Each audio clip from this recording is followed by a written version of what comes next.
वसुदेव सुतं देवं कंस चाणूरमर्दनम देवकी परमानंदम कृष्णं वंदे जगद्गुरुम। जगद्गुरु श्री कृष्ण के चरणों में प्रणाम। आप सबको नमन हृदय से। दो श्लोक, दो दोहे कह लीजिए गीता के महिमा के। गीता हृदय भगवान का सब ज्ञान का शुभ सार है। इस शुद्ध गीता ज्ञान से ही चल रहा संसार है। गीता परम विद्या सनातन सर्व शास्त्र प्रधान है। पर ब्रह्म रूपी मोक्षकारी नित्य गीता ज्ञान है।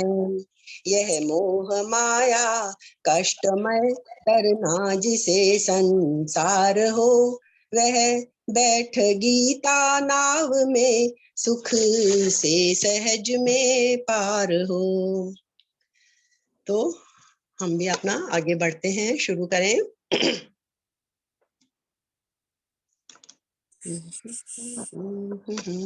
चलिए, 25 श्लोक पूरे हो गए थे। 26 से लेके 30 तक भी हमने कर लिया था। आज हम उसको मोस्ट प्रोबेबली कोशिश करेंगे, हालांकि ये पांचों ही श्लोक बहुत महत्वपूर्ण हैं, पर हम एक इनको करके पूरा देखते हैं। आज हो जाते हैं तो आज पूरे कर लेते हैं। तो अभी तक हमने देखिए, खास करके जो फिर एक बार रिपीट कर दे रही हूँ कि दूसरा अध्याय सबसे ज्यादा महत्वपूर्ण, और दूसरे अध्याय में भी ये वाले श्लोक और सब बहुत ज्यादा महत्वपूर्ण है। और दूसरा अध्याय महत्वपूर्ण इसीलिए है क्योंकि इसमें गीता का जो उद्देश्य है वो सारा है, वो बताया गया है दूसरे अध्याय में। अर्जुन को भी यही समझाया गया। तो जैसे हमने पिछली बार भी चर्चा की थी, एक बार लगता है ना कि शुरू शुरू में ही इतना मुश्किल टॉपिक क्यों ले लिया, क्योंकि आगे अब इतना मुश्किल शरीरी जो समझना मुश्किल चीज है, तो ये इसीलिए सबसे पहले लिया कि ये लक्ष्य है, हासिल हमें यही करना है कि हम शरीर और शरीरी को अलग समझ सके। इसलिए हमें लक्ष्य पहले दे दिया गया है, क्योंकि लक्ष्य सामने होगा तो हमारा उसमें आगे बढ़ने का हमें एक उद्देश्य मिलेगा, प्रेरणा मिलेगी। इसलिए ये हमें पहले बता दिया गया है। तो अभी तक हमने क्या वर्णन देख लिया था, शरीर शरीरी ये सब मान लिया। अब यदि ऐसा क्या लगता है कि जैसे कृष्ण बोले जा रहे हैं और जैसे हम लोग नहीं पूरा समझ पा रहे, ऐसे ही अर्जुन भी समझ नहीं पा रहा था कि ये शरीर और शरीरी का भेद क्या है, निर्विकारी क्यों बोल रहे हैं कृष्ण बार बार, इसको समझ में नहीं आता ना। आम जीवन में हम अपना दौड़ रहे हैं, कौन सोचने बैठता है शरीर अलग है, शरीरी अलग है, ये अलग है, वो अलग है। जो फीलिंग होती है, जैसे आती है भाव, हम वैसे ही व्यवहार करते चले जाते हैं। तो कृष्ण को भी समझ में आ गया कि ये अर्जुन समझ नहीं पा रहा है, इसके सिर के ऊपर से निकल जा रही है सारी बातें। तो अब वो थोड़े नीचे उतरते हैं, उनके स्तर पे समझ नहीं पा रहा तो थोड़े नीचे उतरे। तो वो क्या कहते हैं कि भाई, यदि शरीरी को निर्विकारी नहीं मानकर, चलो हम तुम्हारे लेवल पे आ जाते हैं, हम विकारी मान लेते हैं इसको, चलो जैसे हम बोलते हैं ना, लेट्स सपोज, जब कोई सामने वाला बात नहीं समझ रहा होता है तो हमको बोलना पड़ता है, चलो ऐसे नहीं भाई, चलो हम तुम्हारी बात मान लेते हैं। तो कृष्ण भी आ गए थोड़े उस पे कि इसको नहीं समझ आ रहा। तो बोले चलो, यदि शरीरी को तुम निर्विकारी नहीं मानते हो, उन्होंने पहले कह दिया, सब हमने खूब अच्छे से समझ चुके हैं कि शरीरी में कोई विकार नहीं होता, जितने विकार हैं सारे इस शरीर में होते हैं। तो उन्होंने कहा चलो हम तुम्हारी बात भी मान लेते हैं अर्जुन, कि निर्विकारी मान लेते हैं कि नहीं है शरीरी, निर्विकारी नहीं है, विकारी है। अच्छा, यदि विकारी है, जो कि सिद्धांतों के विरुद्ध है, कृष्ण का ये सिद्धांत बिल्कुल नहीं है। इतने देर से जो समझा रहे हैं 12वें श्लोक से कि शरीरी को, आत्मा को हम विकारी मान ही नहीं सकते, पर वो फिर भी कहते हैं कि चलो मान लेते हैं। तो भी क्या होगा, तो भी तुमको शोक करना उचित नहीं है। चलो तुम्हारी बात मान ली कि शरीरी विकारी है, तो भी शोक मत करो। हर जगह है कृष्ण का जोर इसी बात पे है कि मैंने तुम्हें ये बात समझा दी, अब तुम समझ लो और शोक मत करो, शोक मत करो। तो हम सबको भी वही है कि शोक किसी चीज में नहीं करना है। शोक करना किसी भी समस्या का हल है ही नहीं। तो वो कहते हैं तो भी तुम्हें शोक करना उचित नहीं है। क्यों नहीं है? 26वें श्लोक पे आ जाइए। अथ चैनम नित्य जातम नित्यम वा मन्यसे मृतम तथापि त्वं महाबाहो नैवं शोचितुम अर्हसि। तो एक तो सबसे पहले देखिए इसमें एग्जाम्पल में ये देखिए, पहले उन्होंने कितना कहा था कि तुम पंडितों वाली बातें कर रहे हो, कर बातें रहे हो मूर्खों वाली, लेकिन दिखा ऐसे रहे हो कि पंडितों वाली कर रहे हो, काफी फटकारा। यहाँ उन्होंने क्या कहा उसको? महाबाहो, बड़ा अच्छा संबोधन दिया। तो क्या कह रहे हैं? हे महाबाहो, अगर तुम इस देही को, इस शरीरी को नित्य पैदा होने वाला, नित्य जातम यानी नित्य पैदा होने वाला, और नित्यम मृतम या नित्य मरने वाला, तुम यदि ये सोच लो कि भाई जैसे शरीर पैदा होता मरता है वैसे ही शरीर भी पैदा होता मरता है, यदि तुम ये भी मान लेते हो तो भी तथापि त्वम एवं शोचितुम न अर्हसि, तो भी तुम इस तरह शोक करने के लिए योग्य नहीं हो। यदि इसको विकारी मान लो तो भी तुम्हें शोक तो नहीं करना है। अब क्यों नहीं करना है शोक, वो आगे समझाते हैं कि भाई हालांकि टाल तो कोई नहीं सकता इस नियम को, लेकिन यदि तुम सिद्धांत के बिल्कुल विरुद्ध भी बात कर लो, वैसे तो कृष्ण ने सारी बात समझा दी कि देही किसी भी काल में ना जन्मता है ना मरता है। दूसरे अध्याय का 20वां श्लोक हमने पढ़ा था, आप पीछे पलट के देख भी सकते हैं। 20वां श्लोक कि ये देही ना कभी जन्म लेता है और ना कभी मरता है। लेकिन अगर तुम सिद्धांत के बिल्कुल विरुद्ध बात भी मान लो तो भी तुम्हें शोक नहीं होना चाहिए। कारण यदि तुम मान ही रहे हो कि जो जन्मेगा वो मरेगा और जो मरेगा वो जन्मेगा, इस नियम को तो कोई टाल नहीं सकता दुनिया में। तो यदि तुम जन्म ना मरना भी मान लेते हो तो भी शोक नहीं करना है, तुम खुद ही नियम को मान रहे हो। अब जैसे एक बात है, एक एग्जाम्पल ले, जन्म ना मरना तो हम वैसे भी सोच सकते हैं। देखिए यदि एक बीज लेते हैं और जमीन में गाड़ते हैं उसको हम, तो क्या होता है? बीज फूलता है, उसका ऊपर का खोल हटता है, बीज फूलता है, अंकुर देता है। सबसे पहले छोटा सा अंकुर फूटता है, फिर वो अंकुर ही बढ़कर वृक्ष के रूप में हमारे सामने आ जाता है।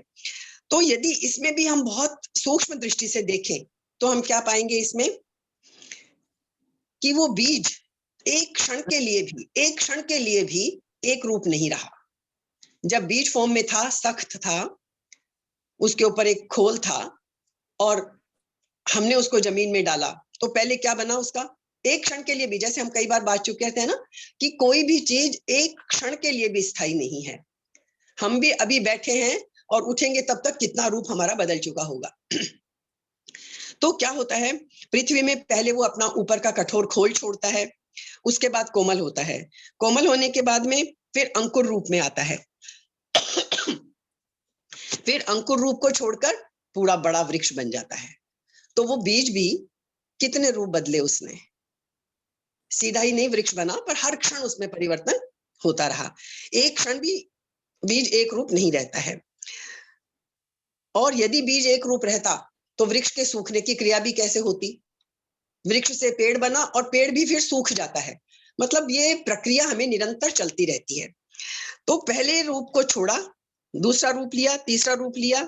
जैसे बच्चे का ही देख लें हम, बच्चा आने से पहले माता पिता के वीर्य और रज के मिलन से एक बच्चा पैदा होता है। आजकल तो सब देखने लग गए, सब बच्चे का पता चल जाता है कि शुरुआत जब होती है तो एक कितना छोटा सा डॉट होता है, आपको सोनोग्राफी में सब दिखा देते हैं।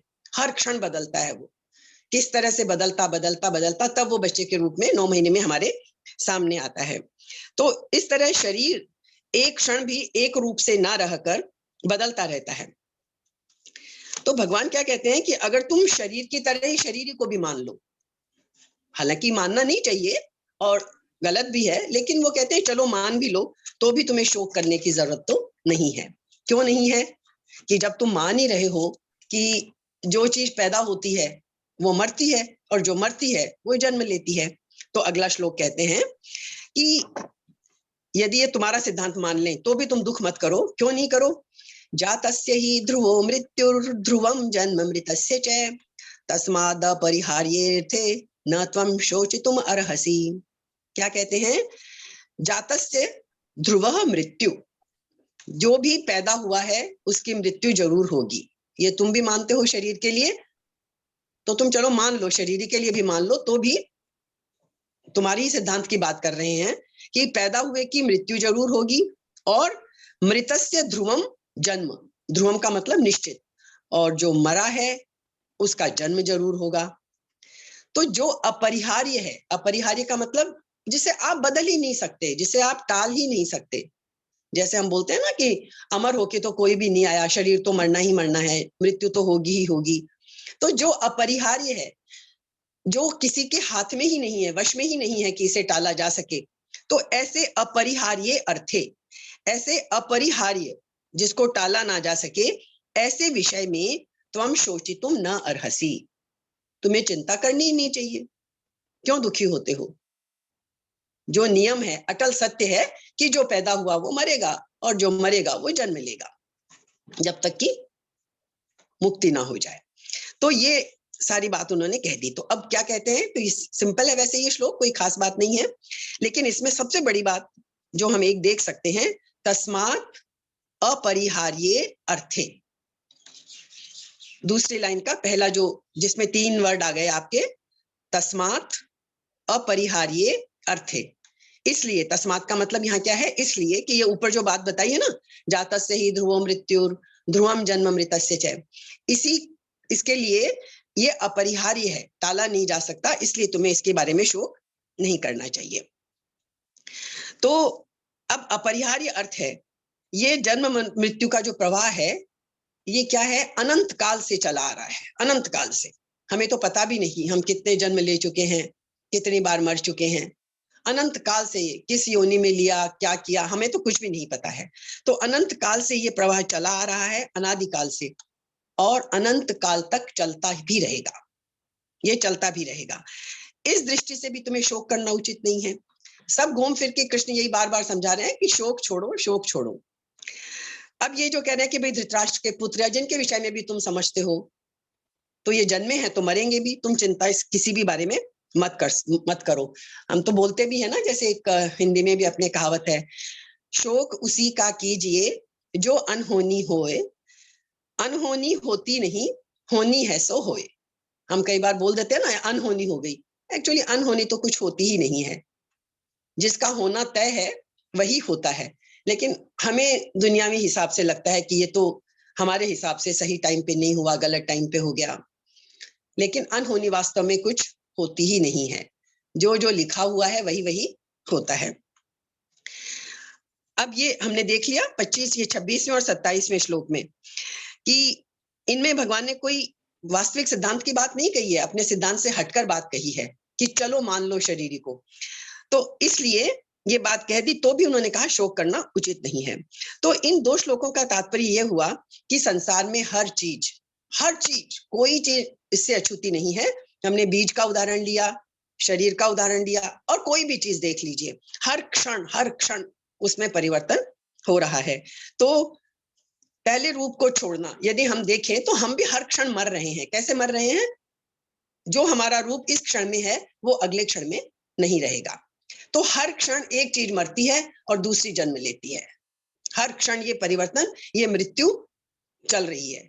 एक चीज की मृत्यु, दूसरे का जन्म, यह प्रवाह हरदम चलता ही रहता है।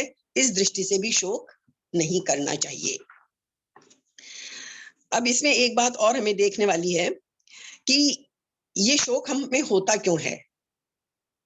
हम जब विवेक से दूर हट जाते हैं, यदि ये बात हम हमेशा याद रखें, तो फिर तो हमें शोक होगा ही नहीं।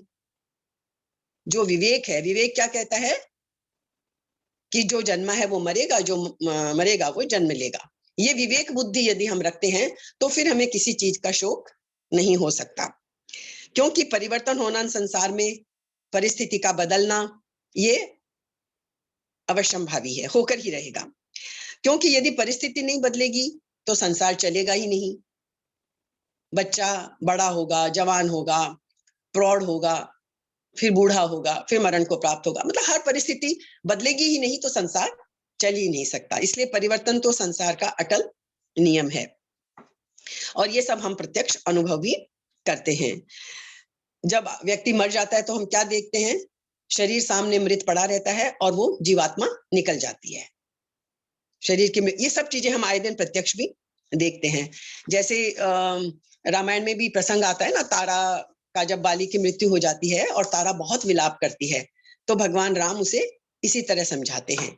ये जितनी चीजें हैं गीता में, आप कभी भी देखिए, रामचरितमानस भी हम बराबर पढ़ते हैं, सब में सिद्धांत एक ही है, बस तरीके अलग अलग हैं। इसमें अलग तरीके से सीधा टू द पॉइंट वो पूरी कथा में पिरोया गया है। तो वहां भी वो यही समझाते हैं, तारा विकल देखी रघुराया, दीन ज्ञान हरि लीनी माया। उसको भी ज्ञान देकर, सारे बात समझाकर क्या समझाते हैं भगवान वहां उसे, क्षिति जल पावक गगन समीरा, पंच रचित यह अधम शरीरा, प्रगट सो तनु तन आवेशोवा, जीव नित्य के ही लगी तुम रोवा। कि तारा तुम क्यों विलाप कर रही हो, 5 तत्वों से बना ये शरीर 5 तत्वों में मिल गया। इस तरह काफी उसको समझाते हैं, उसे ज्ञान पैदा होता है और उसका शोक दूर होता है और वो प्रभु से भक्ति मांग लेती है।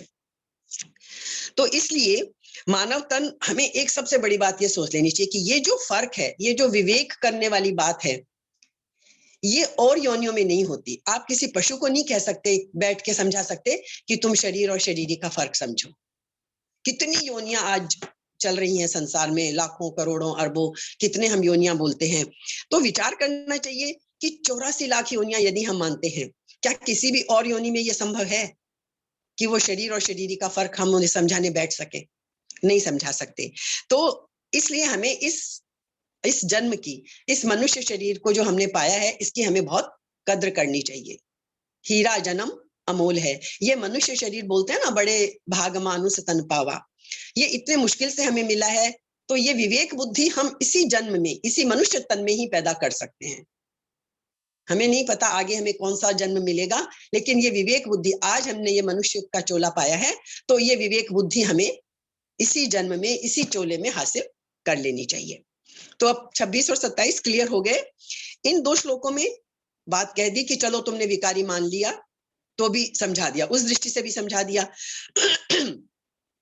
अब आगे के जो आगे का जो श्लोक आएगा 28वां, इसमें बिल्कुल एक साधारण सी बात कही है, जिसकी हम चर्चा अभी थोड़ी कर भी चुके हैं, लेकिन वही बात आगे फिर से बिल्कुल साधारण दृष्टि से हर कोई समझ सकेगा।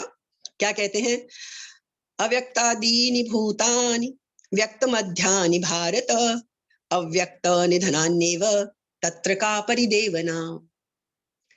क्या कहते हैं, हे भारत, भारत इसलिए कहा है भरतवंश में उत्पन्न, इसलिए जो भरतवंश में उत्पन्न उसको हम भारत कहते हैं।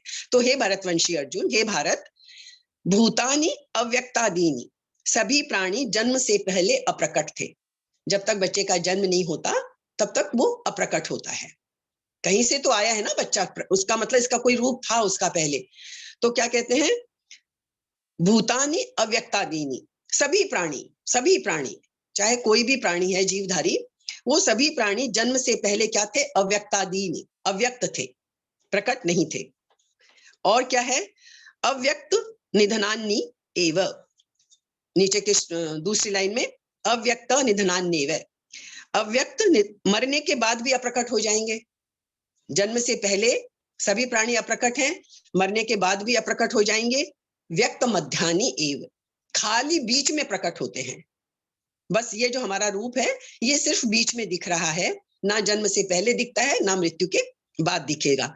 तो जो चीज खाली बीच बीच में रहती है, ना आदि में ना अंत में, वो वास्तव में कभी भी परमानेंट होती ही नहीं है। इसलिए तत्र परिदेवना क्या का, इसलिए उसमें शोक करने की क्या बात है। ना ये शरीर पहले था ना बाद में रहेगा, खाली ये बीच बीच में थोड़ा सा दिख रहा है, इसलिए शोक करने की जरूरत नहीं है। ये बात भी क्लियर ही है कि जैसे सोने से, और जैसे स्वप्न की बात कर ले, स्वप्न भी क्या है, सोने से पहले तो स्वप्न नहीं होता, जाग जाते हैं उसके बाद भी स्वप्न नहीं होता। हम बोलते हैं ना कि ये सारा जगत तो स्वप्नवत है, ये तो ऐसे एग्जाम्पल तो हम बचपन से ही सुनते आए हैं कि ये सारा संसार क्या है, स्वप्न की भांति है। क्यों है स्वप्न की भांति, कि ये पहले भी नहीं था, बाद में भी नहीं रहेगा, सिर्फ ये बीच बीच में सारा खेल है बीच का। तो ऐसे ही स्वप्न वाली बात है कि स्वप्न पहले भी नहीं था, जागने पर भी स्वप्न नहीं रहेगा। ऐसे ही प्राणियों के शरीर, पहले भी उनका अभाव था, बाद में भी उनका अभाव रहेगा, खाली प्रतिक्षण और जो बीच में हमें दिख रहे हैं, इसकी हमने अभी चर्चा कर ली कि उसका भी वाकई प्रतिक्षण अभाव ही हो रहा है। हमारे भी जीवन का प्रतिक्षण हम अभाव ही होता जा रहा है, हम एक एक क्षण मृत्यु की तरफ ही बढ़ रहे हैं। तत्र का परिदेवना, इसलिए इसमें दुख करने की कोई बात नहीं है। इसलिए निष्कर्ष क्या निकलता है, शरीरों का सदा अभाव है और शरीरी का कभी भी अभाव नहीं। इसलिए इन दोनों के लिए शोक नहीं हो सकता। ना शरीर के लिए शोक करो, क्योंकि वो तो मरण धर्म है ही है। पैदा होना और मरना उसका धर्म है। जो जिस चीज का धर्म है, मतलब जो जिसका गुण है, जिसके साथ जो होना ही है कर रहेगा। और शरीरी कितनी आप कोशिश कर लो, उसका कभी अंत नहीं कर सकते, ना उसे पैदा कर सकते, ना अंत कर सकते। तो इसलिए अब ये बात क्लियर हो गई हमारी कि शरीर और शरीरी। अब भगवान क्या करते हैं, अब तक सारी बातें क्लियर हो गई, बस अब ये आगे, ये शरीरी जो है, इतना समझने के बाद भी हम अभी भी बस सुन तो जरूर लेते हैं, लेकिन समझने को अभी भी तैयार नहीं होते हैं। अर्जुन भी नहीं हुआ, हम भी नहीं हो रहे हैं। अभी उठ जाएंगे आधा एक घंटा बाद में, फिर हम इस चीज को भूल जाएंगे। कौन याद रखेगा दिन भर कि शरीरी अमर है, शरीरी अमर है? नहीं याद रखेंगे। क्यों? अलौकिक इतना आसान होता तो इतने वर्णन, इतने ग्रंथ, इतने वेद पुराण उपनिषद गीता राम, इतने हमारे ग्रंथ होते ही नहीं। बार बार समझना पड़ता है। अब कृष्ण खुद उसके अलौकिकता का वर्णन कर रहे हैं कि ये शरीरी जो है, ये कितनी अलौकिक चीज है, आसानी से समझ में नहीं आती। ये कृष्ण को समझ में आ भी गया कि अर्जुन भी समझ नहीं पा रहा है। आ जाइए 29 पे। आश्चर्यवत् पश्यति कश्चिदेनम् आश्चर्यवद् वदति तथैव चान्यः आश्चर्यवच्चैनमन्यः शृणोति श्रुत्वाप्येनं वेद न चैव कश्चित्। एक एक वर्ड को अलग करके देखिए। आश्चर्यवत् पश्यति कश्चिदेनम्, कश्चित मतलब कोई कोई ही, एनम आश्चर्यवत् पश्यति, कोई कोई, मुश्किल से कोई बिरला ही इसको आश्चर्य की तरह देखता है, अनुभव करता है। जिसको आश्चर्य होता है, जिसके मन में ये प्रश्न उठ जाते हैं जो कि हम लोगों के आमतौर पे नहीं उठते। हम अपना जीवन जीने में मस्त हैं, सुबह से लेके रात तक। रात को सो गए, सुबह फिर सुबह अगले दिन की चिंता लेके सो गए, अगले दिन फिर सुबह उठ गए। हमारा पूरा जीवन इसी तरह से बीतता चला जाता है। लेकिन कोई कोई, कभी कभी कोई बिरला ही होता है जिसके मन में ये आश्चर्य पैदा होता है कि ये आखिर है क्या सब कुछ। तो वो क्या करता है फिर, जिसके मन में आश्चर्य पैदा होता है, वो इसको अनुभव करने की कोशिश करता है। तो आश्चर्यवत् पश्यति कश्चिदेनम्, कोई कोई व्यक्ति ही है जो इसको आश्चर्य की तरह देखता है, अनुभव करता है। और क्या होता है, च तथा एव अन्यः आश्चर्यवत् वदति। अब किसी किसी ने इसका अनुभव किया, अनुभव कर, चलो किसी ने कर भी लिया, इसके बारे में सोच भी लिया, तो कोई ऐसा, कोई ही व्यक्ति ऐसा होता है, मतलब बहुत कम, कोई का मतलब बहुत ही कम, जो इसको आश्चर्य की तरह इसका वर्णन करता है कि देखो क्या आश्चर्य की चीज है ये आत्मा, ये शरीर, शरीरी का भेद। तो कोई कोई कोई ही, मतलब मुश्किल से कुछ ही लोग हैं जो आश्चर्य की तरह इसको देखते हैं, अनुभव करते हैं। कुछ ही हैं, कोई कोई व्यक्ति ही है जो इसका वर्णन करता है। आश्चर्यवच्चैनम् अन्यः शृणोति, और सुनने वाले भी नहीं मिलेंगे। वर्णन तो करने वाला क्या पता करना चाहे, सुनने कौन बैठता है? किसको रुचि है शरीर और शरीरी आत्मा की बातें सुनने में? और इंटरेस्ट की बातें बहुत है ना जो जीवन में दिखती हैं कि इसको सुनने से फायदा होगा। शरीर शरीर की बात सुनने से क्या फायदा होगा? ना पैसा आएगा, ना मान मिलेगा, ना पद मिलेगा, ना प्रतिष्ठा मिलेगी, मतलब दुनियावी चीज तो कुछ नहीं मिलेगी ना। मिलेगी बहुत कीमती चीज, बहुत अनमोल चीज मिलेगी, विवेक मिलेगा, जीवन जीने का सही तरीका मिलेगा। लेकिन हम जिन चीजों में उलझे हैं उनमें से तो कुछ भी नहीं मिलने वाला। इसलिए कोई कोई तो इसको देखता है, अनुभव करता है, कोई कोई इसका वर्णन करता है, और फिर कोई कोई ही इसको आश्चर्य की तरह सुनता है, जिसकी वाकई रुचि हो कि अच्छा ये है क्या, आखिर समझें तो सही है क्या ये। तो कोई कोई ही इसको आश्चर्य की तरह सुनता है, और सुनकर भी क्या होता है, एनम श्रुत्वा अपि कश्चित् एव न वेद, सुनकर भी कोई इसको समझ नहीं पाता। मतलब क्या निकला कि ये आत्मा, ये शरीरी बड़ा दुर्विज्ञेय है, बहुत मुश्किल से समझ में आने वाली चीज है। और एग्री करेंगे हम इस बात के लिए, ये सारा खेल आसान होता तो फिर तो दुनिया में कहीं दुख नाम की कोई चीज रहती ही नहीं। यदि इस सच्चाई को, इस बात को सब हम अच्छे से समझ लें, ये विवेक बुद्धि यदि पैदा हो जाए, तो फिर तो शोक कहीं है ही नहीं ना। तो इसलिए ये बड़ा इंपॉर्टेंट श्लोक है समझने के लिए, और हमें ये तसल्ली भी थोड़ी होती है कि भगवान खुद कह रहे हैं भाई अलौकिक चीज है, आसानी से समझ में नहीं आएगी, इसीलिए पहले पहले वर्णन कर दिया। आगे बहुत तरीकों से समझाएंगे वो हमें कि कैसे ये विवेक हमें प्राप्त हो। इसके तरीके पूरी गीता में आगे बताए जाएंगे। हमने फिर देख लेते हैं कि दूसरा अध्याय ये इसीलिए इतना महत्वपूर्ण है। तो ये जानने का विषय क्या है? ये देही इंद्रिय, ये जो है मन और बुद्धि का विषय भी नहीं है। ये शरीर ना तो कोई स्थूल रूप है, जैसे शरीर दिख रहा है वैसे शरीर ही दिखता नहीं, तो स्थूल रूप भी इसका नहीं है। मन और बुद्धि से भी चिंतन में नहीं आता है, मन और बुद्धि से भी चिंतन में नहीं आता है। तो क्यों नहीं आता? क्योंकि आत्मनि एव आत्मना, आत्मा को आत्मा के द्वारा ही, अपने स्वरूप से ही हम जान सकते हैं। कोई चीज का एग्जाम्पल तो आप दे सकते हो, लेकिन इसका तो आप कोई एग्जाम्पल भी नहीं दे सकते कि आत्मा ऐसी ऐसी ऐसी है, क्योंकि जिसका ना रूप है, ना नाम है, कुछ है ही नहीं, अविकारी है ये। तो आप किस चीज का एग्जाम्पल देके इसको समझाओगे? इसको तो अपने स्वरूप में अपने आप ही समझना पड़ेगा, इसलिए समझना मुश्किल है। आप हर चीज के 10 तरह से एग्जाम्पल देते हो, तर्क देते हो, कोई चीज को लॉजिक से समझाया, किसी चीज को उदाहरण से समझाया, 50 तरीकों से हम समझाते हैं जब भी हमें कोई चीज समझनी होती है, लेकिन इसको समझना आसान नहीं है। ये इंद्रिय मन बुद्धि का विषय भी नहीं है, बहुत विलक्षण है ये लौकिक ज्ञान की तरह नहीं होता, ये अलौकिक ज्ञान है, बड़ा अद्भुत ज्ञान है, इसलिए समझ में नहीं आता। अब यहाँ पश्यति पद जो आया है, पश्यति इतना संस्कृत सब जानते होंगे, पश्यति का मतलब होता है देखना। तो यहाँ देखना का मतलब आंखों से देखना नहीं, एक तो होता है नेत्रों से देखना और एक होता है स्वयं को स्वयं के द्वारा जानना। आत्मनि एव आत्मना, अपने आप को अपने आप से ही जानना। तो ये पश्यति के दो अर्थ हैं, ये आंखों से देखने के लिए स्थूल चीज नहीं है, स्वयं को स्वयं के द्वारा जानना इस विषय में आया है। और ये पश्यति वर्ड गीता में और भी कई जगह आया है, 6ठे अध्याय में आया है, 20वें श्लोक में, 55वें श्लोक में, ये मतलब बातें बताई गई हैं कि किस तरह से पश्यति का जो है आत्मज्ञान के रूप में इस धातु का प्रयोग किया गया है। एक्चुअली कोई चीज हम देखते हैं आंखों से तो उसमें 3 चीजें शामिल होती है। क्या क्या शामिल होता है? एक तो देखने वाला हम खुद होते हैं, दूसरी जो वस्तु जिसे हम देख रहे होते हैं वो होती है, और एक हमारी देखने की शक्ति होती है। तो 3 चीजें हो गई, ये त्रिपुटी। ये 3 चीजें हो तो कोई चीज हमें दिखती है, आंखें ना हो तो भी चीज नहीं दिखेगी, ठीक है ना, वो वस्तु ना हो तो भी नहीं दिखेगी। और तो 3 चीजें हो गई, दृष्टा हो गया, दृश्य हो गया और दर्शन हो गया, ये 3 चीजें होती हैं।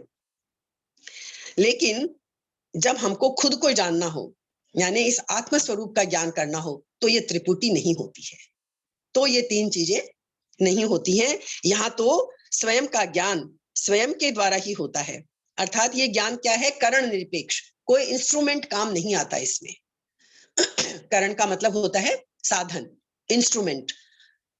तो कोई चीज को देखने के लिए आंखें चाहिए, लेकिन इसको देखने के लिए ये आंखों की जरूरत नहीं है, ये आंखें ना भी हो कोई फर्क नहीं पड़ेगा, आत्मज्ञान तो हम तभी भी कर सकेंगे। तो ये इसमें त्रिपुटी की आवश्यकता नहीं है, और इसमें किसी प्रमाण की आवश्यकता भी नहीं है। बाकी चीजों को हम प्रमाण से सिद्ध करते हैं, कोई कहता है आपने ये बात कही है, अपनी चीज का प्रमाण दो। आत्मा के लिए आपको प्रमाण जैसी कोई चीज नहीं दे सकोगे, करण निरपेक्ष है, कोई इसके लिए साधन वाली चीज है ही नहीं। तो इसलिए इसको जानना क्या होता है? आश्चर्य की तरह होता है। सारे में आया ना, आश्चर्यवत पश्यति कश्चिदैनम आश्चर्यवत वदति तथैव चान्यः। आश्चर्यवत कोई देखता है, आश्चर्यवत कोई इसको वर्णन करता है, आश्चर्य की तरह ही कोई इसको सुनता है, और सुनकर भी कोई ही जान पाता है। तो हम सब जानने के लिए बैठे हैं, जानने के रास्ते हमें आगे मिलेंगे। तो ये इसमें यही वाली बात कही गई है। अब आगे हम देखेंगे इसमें हमारे एक समझने के लिए इसमें जो हम बोलते हैं शरीर के 3 स्तर, स्थूल शरीर, सूक्ष्म शरीर, कारण शरीर, नाम सबने सुने होंगे। कभी विस्तार में भी हम इसका वर्णन कर लेंगे कि स्थूल शरीर क्या है, सूक्ष्म शरीर क्या है, आज ही कर लेंगे चाहे थोड़ा सा। और सूक्ष्म और कारण शरीर, 3 तरह के हमारे शरीर होते हैं। तो जैसे समझ लीजिए, एक एग्जांपल देते हैं आत्मा के लिए कि कोई चीज हमें ढूंढनी होती है, अंधेरा हो समझ लीजिए कमरे में, और कोई चीज लानी हो, तो हम क्या करेंगे? टॉर्च लेंगे, दीपक जलाएंगे और जाके अंधेरे में भी उस चीज को ढूंढ के ले आएंगे। आत्मा को दीपक से ढूंढा जा सकता है? कोई प्रकाश डाला जा सकता है इसके ऊपर? नहीं, क्योंकि आत्मा स्वयं प्रकाश है। प्रकाश को ढूंढने के लिए किसी दूसरे प्रकाश की आवश्यकता नहीं है। यदि आपको किसी कमरे में कोई चीज ढूंढने जाना है तो दीपक लेके जाएंगे हम, लेकिन यदि दीपक को ही ढूंढने जाना हो तो दीपक तो अपने आप ही दिख जाएगा, क्योंकि वो खुद ही प्रकाशित हो रहा है। हम वो दीपक उठा के उस कमरे से बाहर ले आएंगे। तो ये आत्मा क्या है? स्वयं प्रकाशित है। इसके लिए किसी दूसरे प्रकाश की आवश्यकता हमें नहीं पड़ती। तो इसीलिए हम बोलते हैं ना कि आत्मा तो, इसको ना किसी बाहरी चीज के साधन की जरूरत नहीं है, ये तो स्वतः प्रकाशित है। ये एग्जाम्पल भी हमने देख लिया। शरीर 3 हमारे होते हैं। जैसे ये स्थूल शरीर है, ये तो हम जानते हैं अन्न और जल से बना हुआ शरीर है हमारा, जो हम भोजन करते हैं, खाते पीते हैं, ये स्थूल शरीर हमारा नजर आता है। तो स्थूल शरीर तो इंद्रियों का विषय है, हम सब अनुभव में लेते हैं। इसके अंदर क्या है? हम जानते हैं 5 ज्ञानेंद्रियां, 5 कर्मेंद्रियां, 5 प्राण हैं, मन है और बुद्धि है। इस तरह ये 17 तत्व होते हैं। किसी दिन भी कभी भी अलग से आप सब जानते भी हैं। तो ये 17 तत्व जो हैं, इनसे बना हुआ होता है सूक्ष्म शरीर। सूक्ष्म शरीर जो हम बोलते हैं, ये सूक्ष्म शरीर इंद्रियों का विषय नहीं है, ये बुद्धि का विषय होता है। स्थूल शरीर इंद्रियों का विषय, तो ये सूक्ष्म शरीर इंद्रियों का विषय नहीं होता, बुद्धि का विषय होता है। जो बुद्धि का भी विषय नहीं है, जिसमें प्रकृति स्वभाव रहता है, वो कारण शरीर है। जो बोलते हैं ना कारण शरीर, मृत्यु जब होती है तो स्थूल शरीर की मृत्यु होती है, तो ये सूक्ष्म शरीर, कारण शरीर, ये अगले जन्म के कारण बनते हैं। तो इन तीनों शरीरों पर विचार किया जाए तो हम क्या समझेंगे कि ये स्थूल शरीर जो है, ये मेरा स्वरूप नहीं है। क्यों नहीं है? क्योंकि ये तो प्रतिक्षण बदल रहा है। यदि मैं कहूं मेरे शरीर का ये रूप है, तो हमने कहा ना घंटा भर बाद ये रूप नहीं रहेगा, हमारे अंदर बहुत सारे चेंजेस आ चुके होंगे। ये शरीर तो हमारा प्रतिक्षण बदल रहा है। तो इसलिए ये शरीर जो है, ये तो हमारा परमानेंट स्वभाव जिसे हम कहते हैं, स्वभाव, असली चीज, ये स्वरूप हमारा नहीं है। फिर क्या है? ये तो प्रतिक्षण बदलता है। सूक्ष्म शरीर भी बदलता है और जानने में आ जाता है। आजकल बहुत सारे तरीके निकल आए हैं जिनसे सूक्ष्म शरीर भी पकड़ में आ जाता है। तो ये भी मेरा स्वरूप नहीं है। कारण शरीर प्रकृति रूप है, लेकिन देही प्रकृति से भी अतीत है। देही देही यानी आत्मा जो है, वो इन तीनों शरीरों से भी अलग है। तो ये आत्म तत्व जो है, ये इन तीनों शरीरों से भी अलग है। इसलिए जब प्रकृति को छोड़कर ये देही, ये आत्मा जब अपने स्वरूप में स्थित हो जाता है, तब ये अपने आप को अपने आप से जान लेता है। जितने हम सुनते हैं ना कि बुद्ध को आत्मज्ञान हो गया, जब जब जिस चीज को भी आत्मज्ञान, वो आत्मज्ञान क्या है कि जब हम बाकी चीजों से हट जाएं। जैसे बुद्ध को पूछा गया था कि आपको जब निर्वाण मिला, जब आपको ये ज्ञान हुआ आत्मज्ञान, तो आपने क्या पाया? बुद्ध ने क्या जवाब दिया था? मैंने पाया कुछ भी नहीं है, मैंने सिर्फ खोया ही खोया है। मतलब जो मेरा अज्ञान था, जिसको मैं अपना समझ रहा था, वो मैंने खो दिया। जो मेरा वास्तविक स्वरूप था, जो मैं वाकई में खुद हूं, मैंने बस उसका अनुभव कर लिया। मतलब मैंने कोई नई चीज नहीं पाई कि मुझे ये आत्मज्ञान करके कोई मुझे नई चीज मिल गई। बस जो मेरा अज्ञान था, जो बाकी चीजें थी, वो मैंने खो दी, तो मुझे आत्मज्ञान हो गया। तो ये जो आत्मज्ञान है, ये हमें इस तरह से होगा, ये अपने ही द्वारा होगा, स्वयं के द्वारा ही होने वाला है। इसीलिए इसको हम कहते हैं आश्चर्यवत पश्यति। आसान चीज नहीं है, इसीलिए आश्चर्य की तरह इसको देखते हैं। और कृष्ण को इतना समझाना पड़ रहा है अर्जुन को, एक एक चीज को, और अर्जुन की जगह समझते हैं हम हैं, हम और अर्जुन सब एक ही लेवल पे हैं। तो यहाँ भगवान ने क्या कहा, अपने आप का अनुभव करने वाला कोई एक ही होता है, मतलब कष्टित कोई कोई व्यक्ति ही होता है। 7वें अध्याय में भी यही बात कही है, 3रे श्लोक में, कि कोई एक मनुष्य ही मेरे को तत्व से जानता है। 7वें अध्याय में भी आएगा, कश्चिन माम वेत्ति तत्वतः। कृष्ण का मतलब यहाँ अपने लिए नहीं, कृष्ण रूप में नहीं, जो भगवत्ता के रूप में है, जो ईश्वर रूप है। तो वो कहते हैं कोई कोई व्यक्ति ही है जो ईश्वर को तत्व रूप से जान पाता है। ईश्वर मतलब अपने आप को, हम भी ईश्वर के ही अंश हैं। तो अपने आप का जो असली स्वरूप है, तत्व ज्ञान, वो कोई कोई कोई किसी किसी को ही होता है।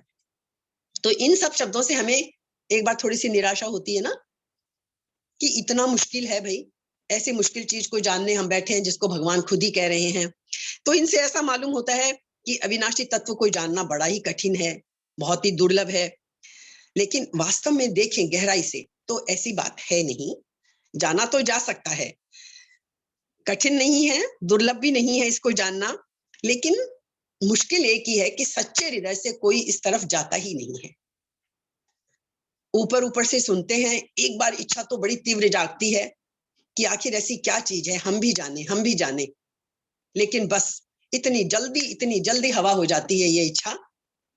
वो सच्चे हृदय से जो पुकार, जो बोलते हैं ना कि एक वेदना की तरह, जब ये एकदम जैसे बहुत प्यास लगी हो मरुस्थल में किसी को, जब इतनी तीव्र इच्छा जिस दिन पैदा हो जाएगी, तो उस दिन जानना मुश्किल नहीं होगा। उस दिन हम अपना असली स्वरूप जान लेंगे। मुश्किल जरूर है, लेकिन बस मुश्किल यही है कि कोई कोई ही, कश्चित आश्चर्यवत पश्यति कश्चिदैनम, कोई कोई ही आश्चर्य की तरह इसको देखता है। हम आश्चर्य की तरह इसको देखते ही नहीं हैं। आगे बढ़ जाते हैं। जब वो बोलते हैं, वो तगड़ी प्यास जब अंदर आएगी, जैसे बुद्ध को आई थी, छोड़ छाड़ के निकल गए सब कुछ, क्योंकि प्यास बहुत तगड़ी थी। तो वो तीव्र, वो जब आएगी तो फिर कोई मुश्किल नहीं है, फिर तो पाना भी मुश्किल नहीं है, कुछ मुश्किल नहीं है।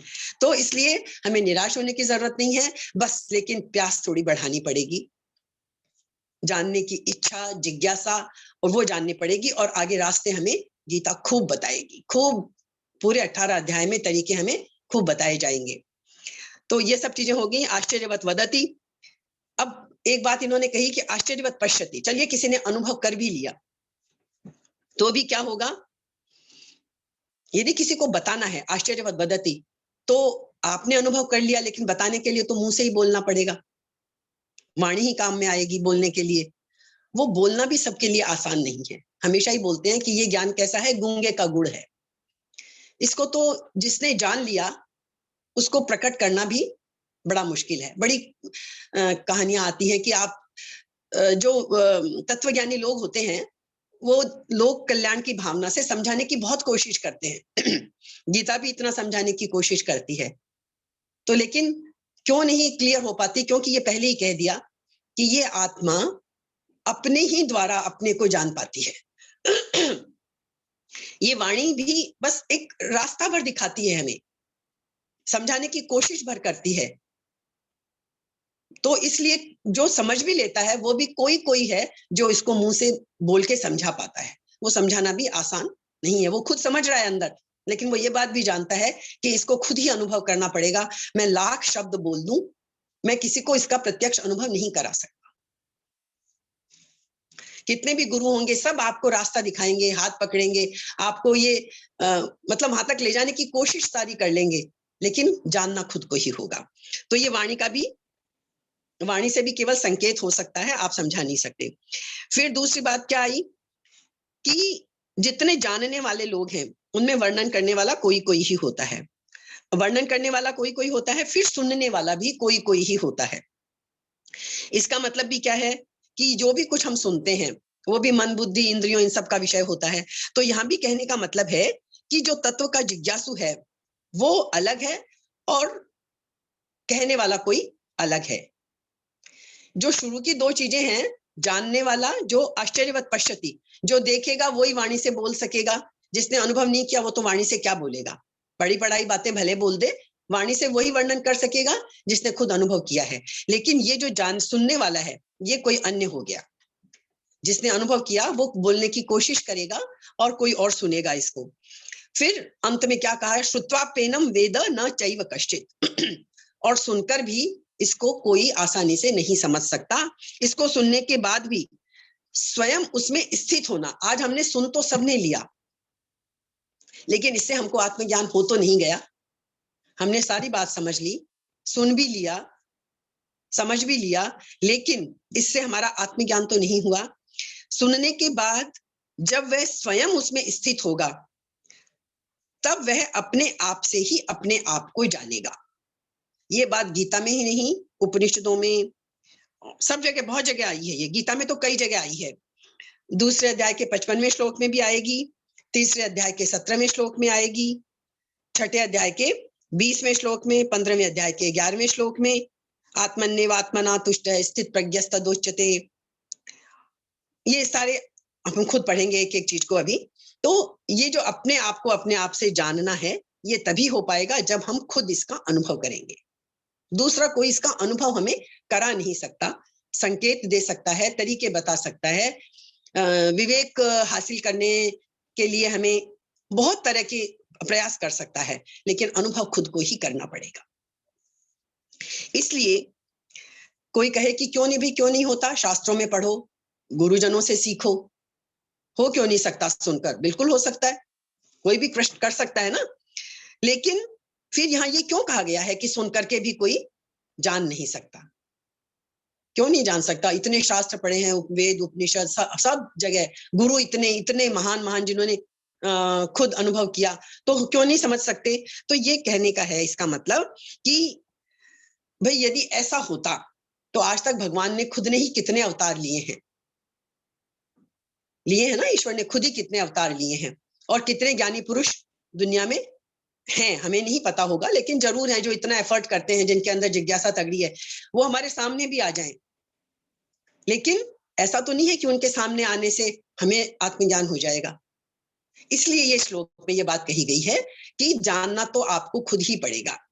आप कितना ही सुन लो, समझ लो, जान लो, प्रवचन सुन लो, अपने खुद बैठ के भी चिंतन कर लो, लेकिन जब तक खुद को हमें अनुभव नहीं होगा, तब तक कोई दूसरा हमें नहीं करा सकता। यदि हम सुनते हैं, सुनना हमारे लिए बहुत मदद करता है। गुरुजनों से सुनना, शास्त्रों से समझना मदद बहुत करता है, क्योंकि इसके बिना तो हम बिल्कुल कुछ भी नहीं जानते। शास्त्र और गुरु हमें क्या करते हैं? सहायता करते हैं, रास्ता दिखाते हैं। इसलिए हमें जरूरी बहुत है ये बात को समझना। लेकिन बस इसका कहने का मतलब इतना ही है कि यह आत्मज्ञान जो हमने पहले कहा, किसी कारण से, किसी साधन से समझ में नहीं आएगा, ये अपने आप ही हमें अनुभव करना पड़ेगा। अब ये बात है अपने आप को अपने आप से जानना, ये होता क्या है? मैंने पहले भी कहा, गीता कोई भी शंका छोड़ती नहीं है। एक श्लोक में जो शंका उठाई जाएगी, आगे उसका आंसर मिल जाएगा। तो अपने आप से अपने आप को जानना होता क्या है? एक तो होता है करना, करना हम सब जानते हैं। एक होता है देखना, एक होता है जानना। तो करने में कर्मेंद्रियों की जरूरत होती है, देखने में ज्ञानेंद्रियों की जरूरत होती है, और जानना जो है उसमें स्वयं की प्रमुखता होती है। अपने आप को अपने आप से ही जानना होता है, उसमें ये इंद्रियां, मन, बुद्धि ये काम नहीं आते। ये सिर्फ मदद करते हैं, सहायता करते हैं, आपको रास्ते दिखाते हैं, चलने की विधि बताएंगे, अभ्यास कराएंगे, लेकिन जानना खुद को खुद से ही होगा। अब खुद को जानने के भी दो तरीके हैं। एक तो हम क्या जानते हैं? शरीर और संसार, इनके साथ अपनी भिन्नता। एक तो हम ये अनुभव कर लें। जानने के तरीके दो हैं। या तो हम खूब, जो कि कई तरीके हैं जिससे हम अनुभव कर सकते हैं कि ये शरीर मेरा और ये संसार, इनसे मैं भिन्न हूं। कई बार ऐसे अनुभव में आती है चीजें कि ये शरीर और ये संसार, मैं खुद जो हूं इनसे कोई अलग चीज हूं, मेरे अंदर कोई एक ऐसी चेतन शक्ति है, ऐसी सत्ता है जिनकी वजह से मैं इस शरीर और संसार का अनुभव कर रहा हूं। ऐसा हमें होता है अनुभव कई बार। तो एक तो हम इस तरह से अपने आप को जान सकते हैं कि भाई है तो कुछ अलग चीज जो मेरे इस शरीर से और संसार से अलग है। और दूसरा हो सकता है, एक चीज हम ये जान सकते हैं दूसरी तरह से, शरीर और संसार से भिन्न हूं, एक तो ये तरीका। दूसरा कि जो परमात्मा है, जो ईश्वर है, जो चेतन सत्ता सारे संसार में व्याप्त है, मैं और वो एक ही है। तो ये दो तरीके हो गए जानने के हमारे पास में। या तो हम परमात्मा से अपनी एकता को समझ लें तो हमने अपने आप को जान लिया, या हम शरीर और संसार से अपने आप को अलग समझ लें तो हम अपने आप को जान पाएंगे। तो ये दो रास्ते हो गए। दूसरे शब्दों में क्या है, परिवर्तनशील और नाशवान इन पदार्थों के साथ मेरा कोई संबंध नहीं है। तो नाशवान पदार्थ में ये शरीर भी आ गया, अभी हमने यही वर्णन पढ़ा था, ये शरीर भी नाशवान पदार्थ में है, ये पूरा संसार भी नाशवान है। तो या तो हम ये समझ लें कि मेरा इनसे कोई संबंध नहीं है, मैं इनसे अलग हूं, तो हम अपने आप को अपने स्वरूप तक पहुंच पाएंगे। और या हम ये समझ लें कि जो अपरिवर्तनशील, अविकारी, सनातन, नित्य रहने वाला, जिसका आदि नहीं अंत नहीं, जो हम ईश्वर के गुणों को बोलते हैं, उस ईश्वर के साथ मेरा नित्य संबंध है। इस शरीर और संसार के साथ मेरा कोई संबंध नहीं है, इनसे मैं अलग हूं, और उस अविनाशी के साथ, उस परमात्मा के साथ मेरा नित्य संबंध है। ये दोनों बातों में से कोई सी भी एक बात हम मान लें तो हम अपने आप को जान पाएंगे। ये यहां समझाया गया है। लेकिन जो जानने वाला अनुभव है उसका वर्णन वाणी से नहीं हो सकता, वहां तो बुद्धि भी चुप हो जाती है। जिसने अनुभव किया है वो वाणी से उसका वर्णन नहीं कर सकेगा, सिर्फ आपको रास्ते भर बताएगा। तो इसलिए क्या होता है, परमात्मा तत्व को केवल सुनने मात्र से नहीं जान सकते, लेकिन सुनकर उपासना करने से जान सकते हैं। खाली सुन लिया, जानकारी हो गई, उससे बात नहीं बनेगी, उपासना करनी होगी हमें। कोई भी तरीका अपनाना होगा उसको जानने के लिए।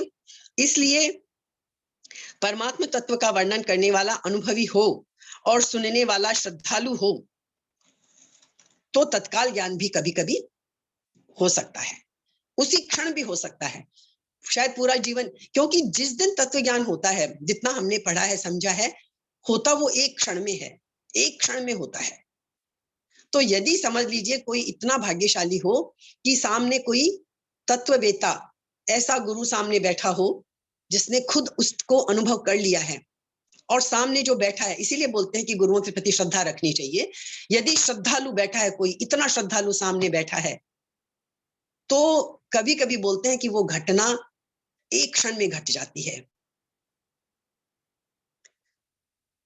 बहुत किस्मत वाले होते होंगे वो लोग।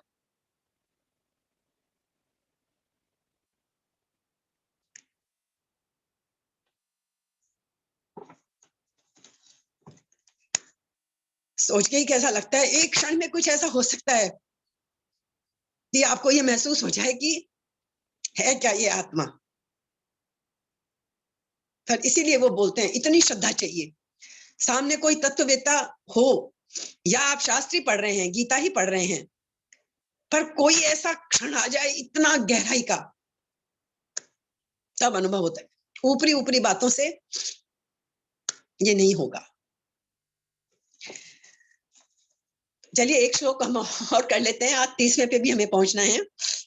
तो अब तक हमने देह और देही का जो प्रकरण था, शरीर और शरीरी का, उसका बस ये आगे के श्लोक में उपसंहार है, ये खत्म हो जाएगा। अब ये क्या कहते हैं कृष्ण आगे, देहि नित्यम अवध्योयम देहे सर्वस्य भारत तस्मात् सर्वाणि भूतानि न त्वं शोचितुम अर्हसि। हे भरत वंशोद्भव अर्जुन, सबके देह में, देहे सर्वस्य देहे यानी सब प्राणियों के देह में, अयम देही ये आत्मा नित्यम अवध्य है, नित्य ही अवध्य है, जिसको मारा नहीं जा सकता। तस्मात् इसलिए सर्वाणि भूतानि, सब प्राणियों के लिए, अर्थात किसी भी प्राणी के लिए, सभी प्राणियों के लिए, त्वम शोचितुम न अर्हसि, तुम्हें शोक नहीं करना चाहिए, किसी भी प्राणी के लिए तुम्हें शोक नहीं करना चाहिए। अब ये उपसंहार है इस देह देही प्रकरण का। तो अवध्य जो शब्द आया है, समझ में आ गया ना? ये क्लियर है कि सबके देह में जो ये देही है ये अवध्य है, इसको तुम मार ही नहीं सकते। जो तुम्हें बार बार दुख हो रहा है कि ये मर जाएंगे मर जाएंगे, मार ही नहीं सकते इसको। अवध्य शब्द के दो अर्थ हैं, एक तो इसका वध नहीं करना चाहिए, और एक अर्थ होता है जिसका वध किया ही नहीं जा सकता। जैसे हम बोल देते हैं ना गाय ब्राह्मण की ये अवध्य है, मतलब इनका हमें वध नहीं करना चाहिए। और एक अवध्य का मतलब होता है कि तुम कोशिश कर लो तो भी उसको नहीं मार सकते, अवध्य है, मार ही नहीं सकते। तो ये देही जो है ये अवध्य है, इसको मारा ही नहीं जा सकता, इसको नाश किया ही नहीं जा सकता। ये बात क्लियर होगी हमारी। शरीर विनाशी ही है क्योंकि उसका तो स्वभाव ही नाशमान है। तो अब हम देखते हैं थोड़ी सी बातें। अब 30वां श्लोक भी हमारा हो गया।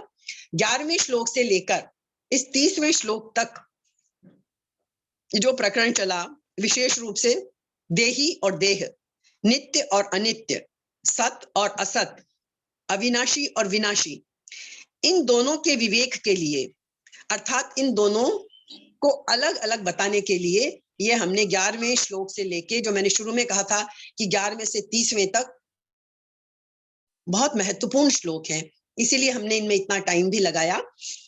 ये सारे श्लोक सिर्फ इन्हीं बातों को बताने के लिए हैं। सत अलग है, असत अलग है, देह अलग है, देही अलग है, विनाशी अलग है, अविनाशी अलग है।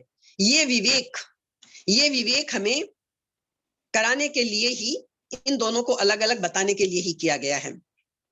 कारण कि जब तक देही अलग है और देह अलग है, ये विवेक, ये ज्ञान जब तक हमको नहीं होगा, तब तक अब जो गीता में आएगा कर्म योग, ज्ञान योग, भक्ति योग, ये सब कुछ हम नहीं समझ सकेंगे।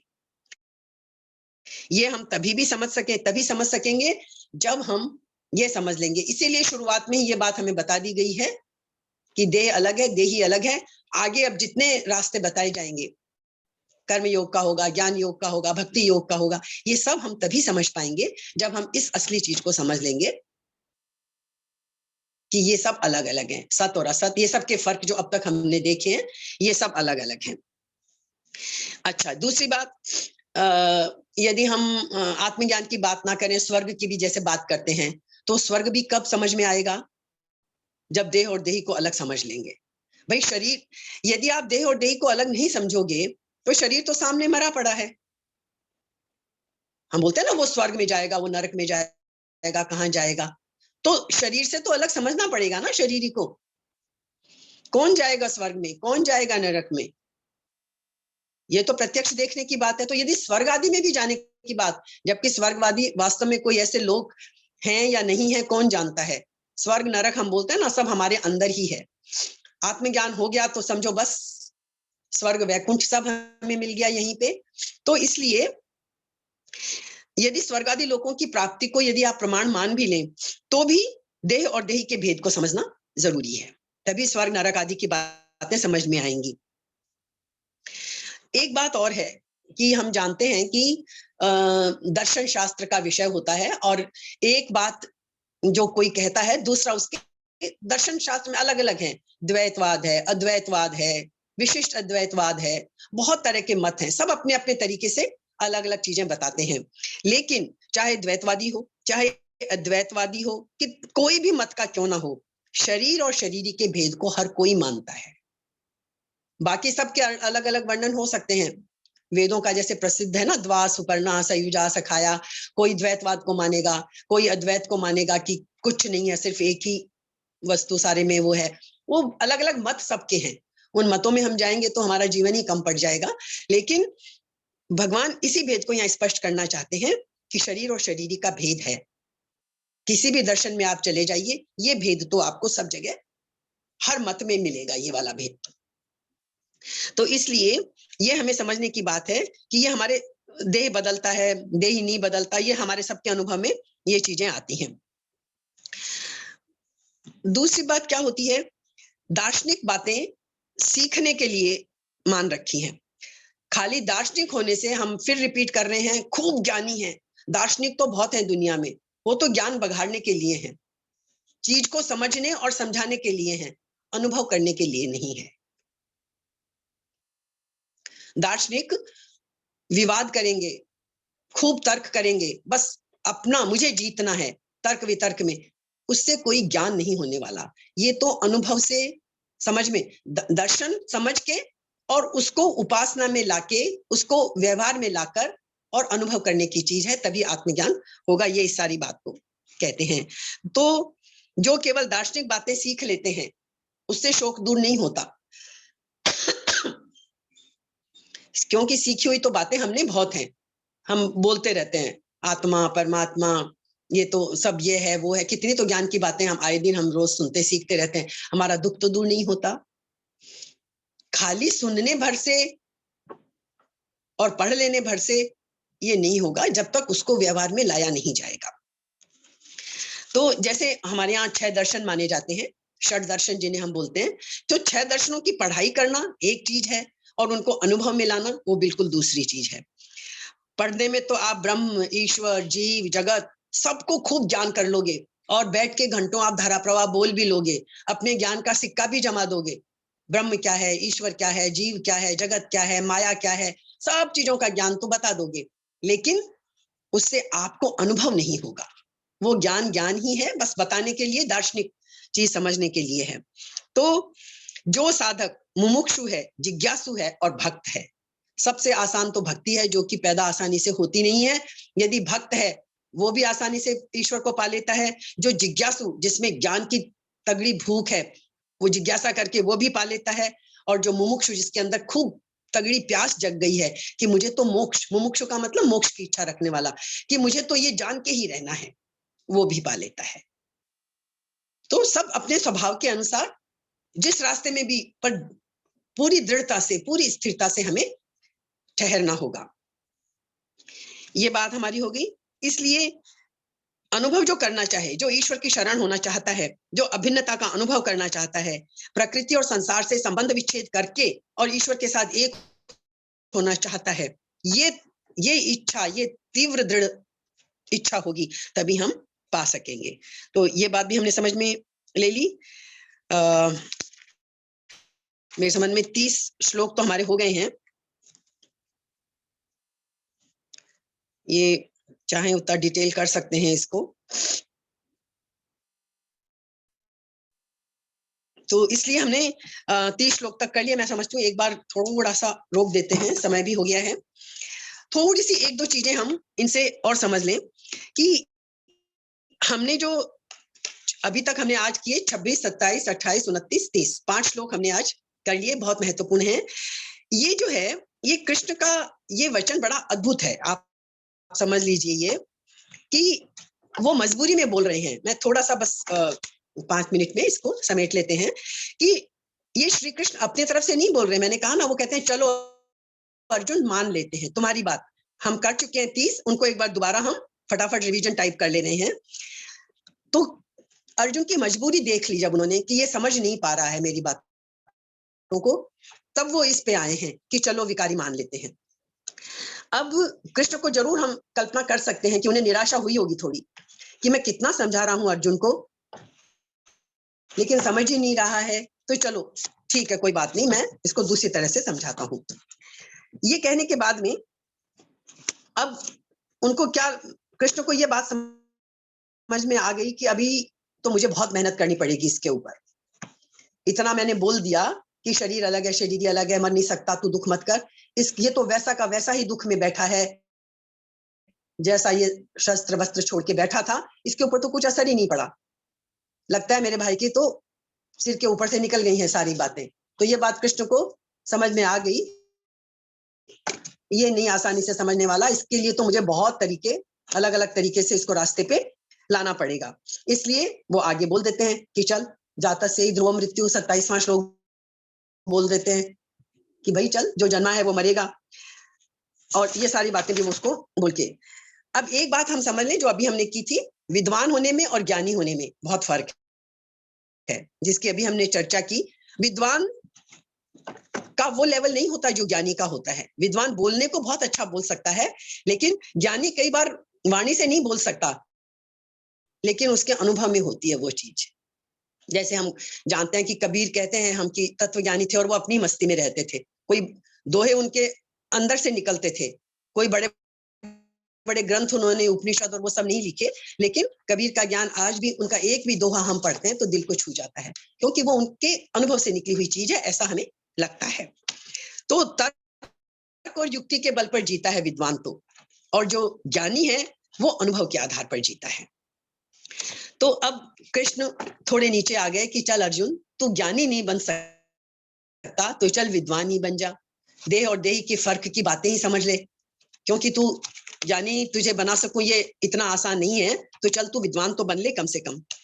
ऐसे बहुत से उतार चढ़ाव गीता में हमें मिलेंगे, जगह जगह मिलेंगे, जहां कृष्ण जरा आशा में आएंगे तो वो थोड़ी ऊंचे लेवल की बातें करेंगे, फिर देखेंगे कि ये तो नहीं समझ रहा है, फिर नीचे लेवल पे आ जाएंगे। तो हमें कई बार होता है ना, एक हम नर्सरी के बच्चे को पढ़ा रहे हैं, तो हम 5th के बच्चे को अलग तरीके से पढ़ाएंगे, नर्सरी के बच्चे को अलग तरीके से पढ़ाएंगे। हमें उनके लेवल पे आके पढ़ाना होता है। तो कृष्ण यहाँ गीता में जगह जगह अर्जुन के लेवल पे आते हैं, और उसके लेवल पे आके वो अलग अलग तरह से बातें समझाते हैं। जैसे लगता है कुछ कि हाँ थोड़ा समझ रहा है, तो थोड़ी ऊंची बातें करने लग जाते हैं। फिर लगता है नहीं समझ पा रहा है इसको, फिर वापस नीचे आ जाते हैं, थोड़ी नॉर्मल तरीके से समझाने लगते हैं।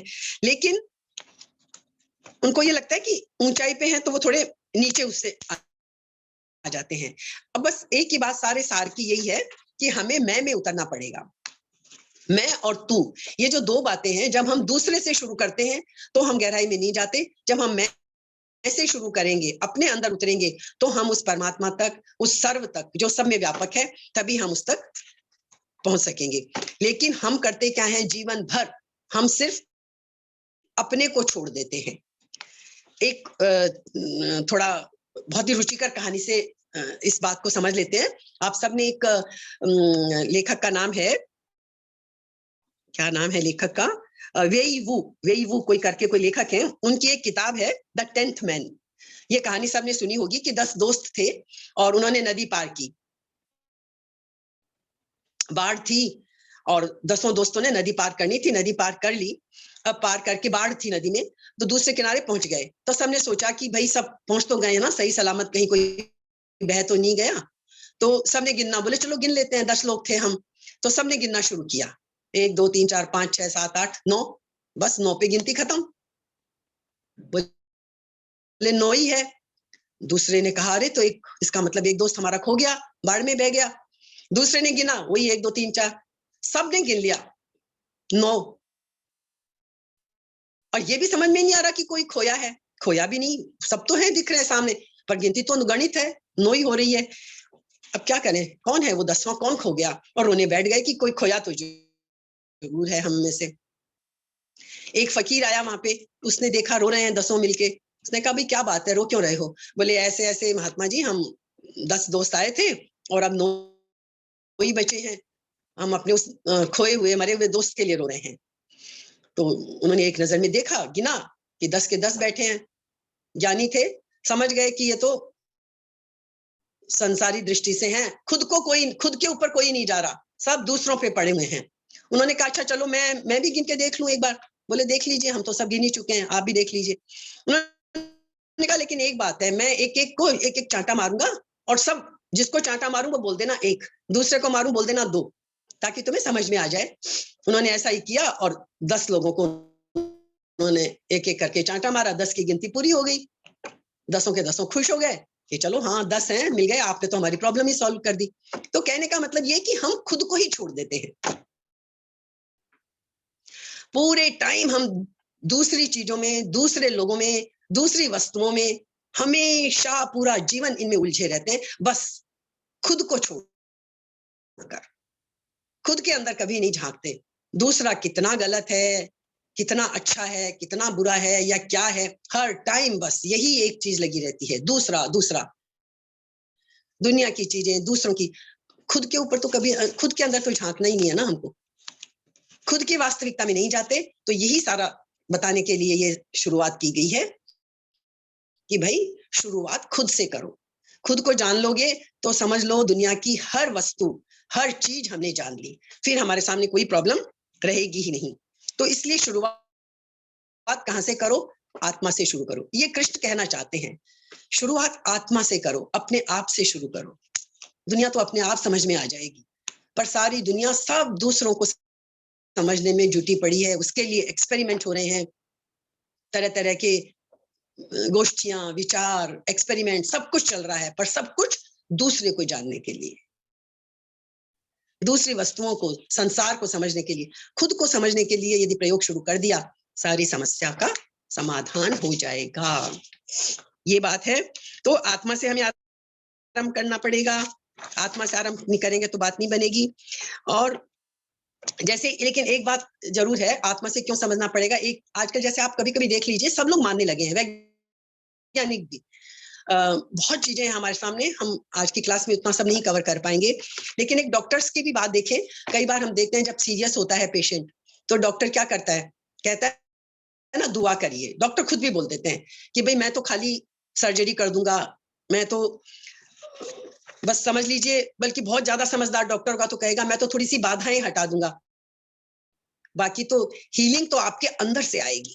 भगवान की बात भी छोड़ दो, क्या कहते हैं, हीलिंग अंदर से आती है। यदि कई बार आप देखो, ये मनोवैज्ञानिकों ने भी माना है, डॉक्टर्स ने भी माना है, जिस व्यक्ति के मन में जीने की इच्छा खत्म हो जाती है ना, वो ठीक नहीं हो सकता, कितनी ही उसका इलाज कर लो, कुछ भी कर लो चाहे।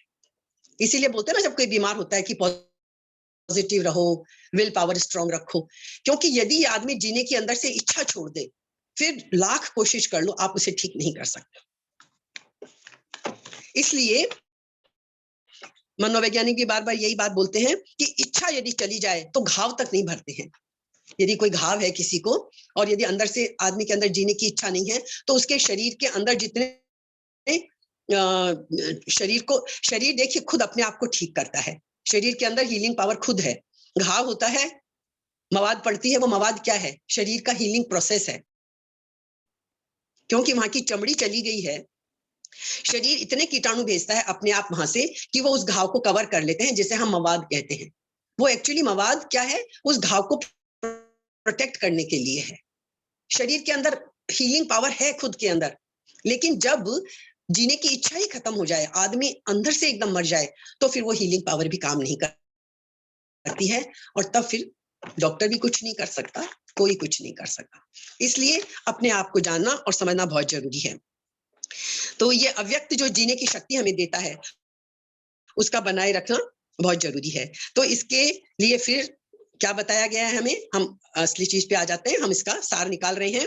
अंदर कैसे उतरे, क्या करें, दूसरों को भूलें हम। ये हमारे लिए प्रैक्टिकल सीख है इस सारे 5 श्लोकों के ज्ञान की, कि ये अपने आप को जो जानना है, ये अंदर उतरना है, ये होगा जब हम दूसरों को भूलेंगे।